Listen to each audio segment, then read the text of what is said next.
সোমবার লোকসভায় 10 ঘন্টার বিশেষ আলোচনা। বন্দে মাতরমের সার্ধ শতবর্ষ উপলক্ষে আলোচনার প্রথম বক্তা প্রধানমন্ত্রী নরেন্দ্র মোদী। ইন্দ্রাণী দাশগুপ্ত রয়েছে নয়াদিল্লি থেকে, টেলিফোন দেন আমাদের প্রতিনিধি। ইন্দ্রাণী, গুরুত্ব রাখবে এই আলোচনা, কি মনে হয়?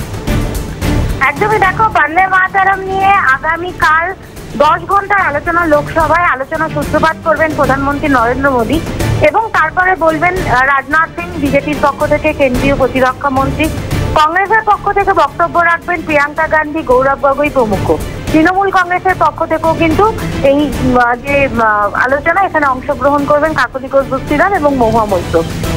আগামীকাল টানা 10 ঘন্টা আলোচনা হবে এবং তারপরের দিন মঙ্গলবার দিন রাজ্যসভায় এই বিষয়ে আলোচনা আছে।